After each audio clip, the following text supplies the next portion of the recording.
저는 기업형 블록체인을 주장하는 이유가 아마도 이게 세계에서 최초일 텐데 코인이 어떤 부가가치를 만드는지를 보여주고 싶은 거예요. 블록체인이 아니고 코인이 부가가치를 만들 수 있거든요.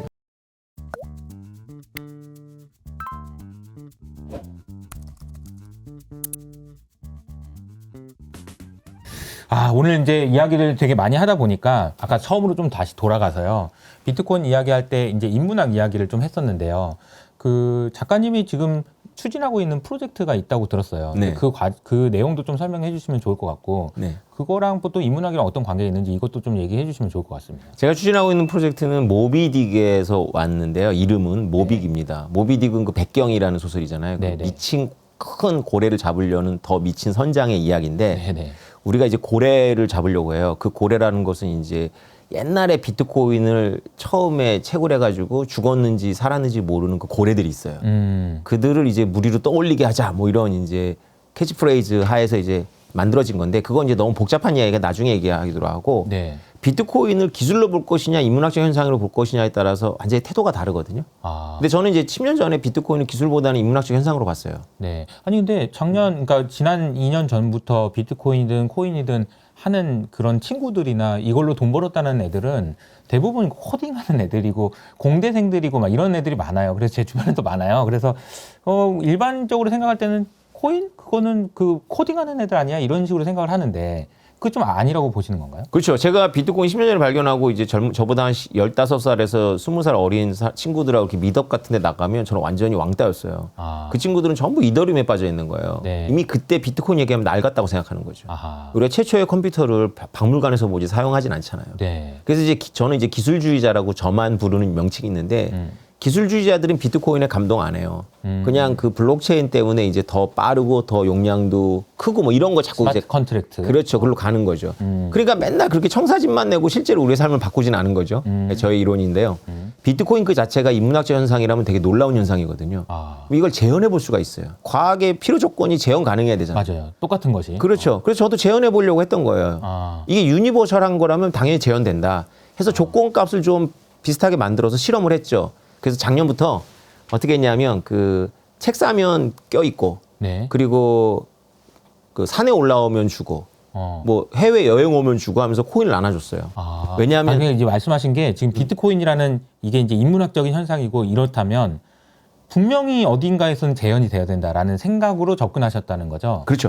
비트코인 현상을 발견하고 10년 전에 제가 소름이 돋았던 건 저도 경제학을 공부했기 때문에 네. 가치를 가지려면 그것이 유틸리티가 있어야 돼요. 제가 비트코인을 떠들면 제일 많이 들었던 질문 중에 하나가 그거 뭐에 쓰는데 그쵸, 안 쓰잖아요. 이거거든요. 근데 그거 비트코인 못 깨달아서 그래요. 비트코인은 부가가치가 있는 상품이 아니라 화폐 현상이거든요. 네. 화폐는 매몰 비용 현상이에요. 매몰 비용 현상. 그래서 경제학자들은 매몰 비용을 진짜 마마나 천연두처럼 피해야 되는 걸로 생각하지만 화폐 현상의 본질은 매몰 비용이에요. 저는 이걸 미제스를 읽다가 깨달았는데 미제스가 금을 논증하면서 금에는 수천 년간의 기억이 있다는 거죠. 최초에는 상품적 가치가 있을 때 누군가 그걸 했고 네네. 그건 중요하지 않고 매몰되어 있다는 거예요. 노력이. 그리고 매몰되어 있다는 걸 모두가 주지하는 그 정보가 담겨 있는 거죠. 근데 정부에서 찍어내는 돈에는 매몰 비용이 없고 그 정보가 없다는 거예요. 좋은 정보가. 그래서 나쁜 돈이거든요. 금은 좋은 돈이고 비트코인 너무 좋은 돈이죠. 비트코인 지금 공짜로 얻을 사람은 없잖아요. 그렇죠. 돈으로 주고 6천만 원 주고 사든지 아니면 6천만 원에 가까운 전기료를 내고 컴퓨터 감가상각을 시키면서 채굴 해야 되거든요. 근데 비트코인도 처음에는 이걸 한 번 넘기는 어려웠어요. 왜냐하면 처음에 효용이 아무도 없으니까 믿음밖에 없었거든요. 그래서 비트코인의 흑역사인데 최초의 비트코인 1달러를 넘게 된 이 기적을 만든 거는 그 미국 서부의 백인 20대 미만의 남성들이 마약할 자유를 외치면서 철없이 떠든 거예요. 그 친구들이 마약할 자유를 외치면서 비트코인으로 마약을 마음대로 살 수 있다고 생각해서 막 산 거죠. 그래서 그들이 다 부자가 됐고 어마어마한 부자가 됐고 다 한 번씩 감옥에 갔다 왔어요. 형량 거래를 통해 갖고. 네. 비트코인 갖고 마약 못 합니다. 왜냐하면 다 투명하게 드러나요. 네. 그래서 우리는 그건 마약으로 하지 말고 몸에도 좋게 산에 올라오면 줘보자. 그러면 사람들이 산에 올라온 사람한테 이 모빅을 주면 자기가 산에 올라가서 받았잖아요. 그럼 이걸 헐값에 팔질 않아요. 헐값에 팔지 않으니까 가격이 형성된 거죠. 굉장히 빠르게 형성이 됐습니다. 제가 그 보면은 아까 이제 기술이냐 아니면 인문학이냐 이제 이 비트코인 현상을 보는 게 코인 현상을 볼 때, 저는 그렇게 생각하거든요. 이 시대가 필요로 하는 것을 사람들은 가치 있다라고 생각을 하는데 지난 2년 동안에는 뭔가 스마트 컨트랙트든 아니면 메타버스에 대한 기대감이든 이런 것들을 구현하게 만들기 위해서는 기술이 필요했던 것 같아요. 그래서 기술을 가진 사람들이 돈을 많이 벌었다면 저는 그 과정에서 왜 이게 비트코인이 이제 좀 망가졌는지를 고민해 보니까 결국은 이 코인이라는 것은 커뮤니티인데 이 커뮤니티라는 거는 작게 말하면 마을이고 우리가 아까 거대하게 얘기했던 국가잖아요.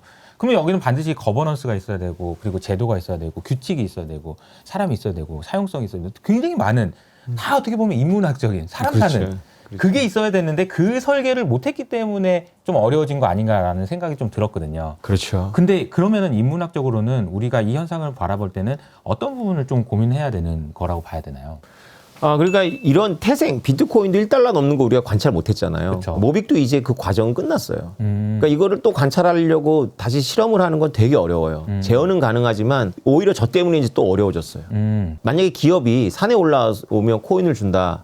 나중에 이게 1,000만 원 될 수도 있어. 그러면 어떤 일이 벌어질 것 같아요? 일단 관이 허락을 안 하고요. 사람들이 너무 많이 몰려가지고 인사사고 일어나요. 그렇죠. 그래서 좌초될 거예요. 그렇죠. 네, 그래서 우리는 그걸 사람들이 인지하기 전에 다 끝내버린 거죠. 네. 그래서 이걸 관찰하는 것 자체가 경이로웠고 일단 그거는 0에서 1이 되는 걸 관찰했으니까 이제부터는 이사님이 말씀하신 것처럼 이게 생태계가 같이 성장을 해야 되거든요. 1달러 넘었다고 되는 게 아니라 이제 1달러 넘는 거는 한 고비를 넘었으니까 이거를 실제로 부가가치로 전환을 해야 돼요. 그러니까 이더리움이나 이런 게 이제 우리에게 굉장히 큰 기대를 줬잖아요. 네. 비트코인과는 달리 효용 있는 플랫폼이고 이 부가가치를 뭔가 생산할 거라고. 근데 그랬나요, 과연? 가격은 많이 올랐는데 부가가치가 생산돼서 우리가 쓰는 건 별로 없잖아요. 물론 뭐 그렇다고 해서 제가 이더리움 사기라는 얘기 절대 아닙니다. 앞으로 갈 길이 있는데 저는 결국 부가가치는 기업이 생산한다고 봐요. 그래서 저희 모빅이 이제 기업형 블록체인을 주장하면서 네. 기업한테 주기 위해서 만들었다고 얘기를 하거든요. 기업한테 준다. 네. 그러니까 원래 기업한테 제가 10년 동안 제안했는데 기업이 믿질 않아가지고 제가 대중을 대상으로 먼저 만들고 통째로 기업한테 주려고 해요. 그래서 미디어 기업, 대학, 그다음에 IT 기업에 주려고 하는데 네. 이미 올해 이제 미디어 기업인 JTBC랑 그 계약을 했고 네. 그다음에 대학은 한양대로 결정이 됐어요. 네. 총장이 막 그래서 IT 기업 하나 남은 거예요. 그래서 IT 기업에 제가 가지고 있는 물량을 대부분 주고 나머지는 소각해 버릴 거죠. 그러면 대표님은 뭐가 좋은 거예요?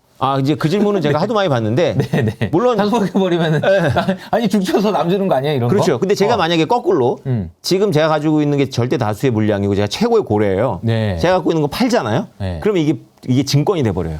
바로 증권이 돼 버려요. 파는 순간. 네. SEC는 무슨 뭐 이게 뭐 투자 약정을 한다 이런 걸 보지 않아요. 팔면 증권으로 보더라고요. 우리나라는 좀 더 관대한데 네네. 팔면 증권으로 봐요. 그래서 저는 팔지 않는 거예요. 선언한 거죠. 그럼 그냥 증여는 괜찮은 거예요? 아까 갖지 않을 거니까 증여해야 되는 거죠. 증여는 그러니까- 괜찮아요. 우리가 JTBC랑 하면서 한 3달 동안 법률 검토했거든요. 네. 증여는- 그러면 가지고 계신 코인을 JTBC에 주는 거예요? 줬어요. 그럼 JTBC는 그걸로 뭐에다 써먹습니까? 이게 지금 제가 이제 한 가지 예를 들면 우리가 그 레이반이라는 그 유명한 선글라스 있잖아요. 네네. 그 여의도의 매장에서 우리가 20만 원짜리 레이반 선글라스 사는 분한테 20만 원어치 코인을 드렸어요. 전날부터 와서 줄을 섰어요. 근데 이번 주 토요일은 이제 CU랑 같이 이제 그 위스키를 네. 25만 원짜리를 사는 분한테 20만 원씩 코인을 줘요. 그래서 지금 너무 많이 올까봐 지금 난리 이 추위에 문제거든요. JTBC가 이걸 갖고 일단 이런 거죠. JTBC가 여러 가지 활동을 하지만 네. 뭐 클래식 음악회라든가 이런 거에 사람들 잘 안 와요. 그런데 코인 준다 그러면 막 인산인해가 될 겁니다. 아무리 비싸도. 그러네요. 비싼데 응. 그만큼의 코인을 준다고 하면 그렇죠. 근데 그러면은 주는 건 알겠어요. 이제 JTBC가 작가님한테 받은 코인을 이제 사람들한테 나눠줄 수 있는 방법에 대한 생각은 이해는 했어요. 받은 사람은 뭐에다 쓸 수 있어요? 받은 사람들은 그냥 받으려고 한다. 비트코인하고 비슷하다. 일단은 네, 그리고 비트코인은 그대로 하드포크한 거기 때문에 이게 제2의 비트코인이 될 거라고 굳게 믿는 분들이 한 지금 5천 명쯤 돼요. 비트코인 맥시처럼. 네. 그 농담이 아니라 우리나라 비트코인 맥시들이 지금 과연 부자가 됐는지 모르겠는데 이 우리 모빅의 5천 분은 지금 장부상 10억이 다 넘습니다. 그렇군요. 저를 따라서 관악산, 계룡산, 제주도, 호주까지 오신 분들은 네. 4인 가족이 왔으면 지금 아마 40억쯤 될 거예요. 장부상 가치가.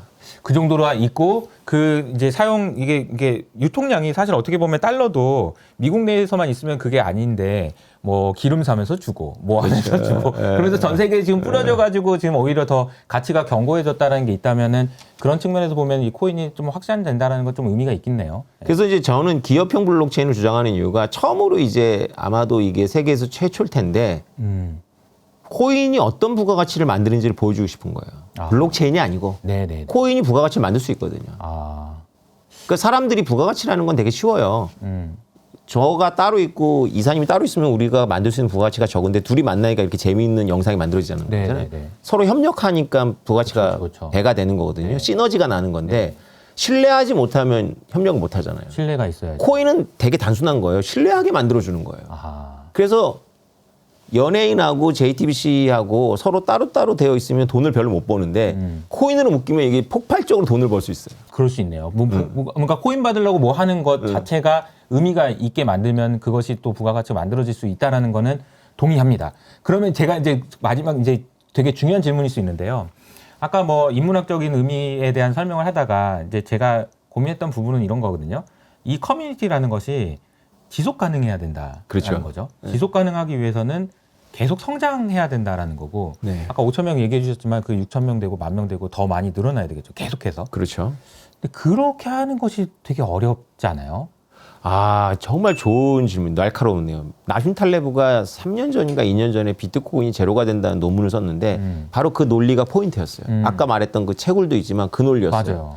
계속 성장하지 않으면 이거는 부가가치가 없는 거기 때문에 계속 성장하지 않으면 이건 어느 순간 멈추고 호모사피엔스는 똑똑하기 때문에 50년에 멈춘다는 거를 지금 알면 그것이 지금 반영돼서 지금 멈춘다고. 맞아요. 네, 그게 나심 탈레브의 주장이에요. 그러니까 어느 순간에 그러니까 저는 그 생각이 들었던 게 지난번 코인 시장에서 그게 굉장히 많이 올랐다가 한 번에 꺼진 게 너무 많이 올라서 그렇다고 저는 생각하거든요. 역설적으로. 너무 많이 오르니까 지속 가능할 수가 없지.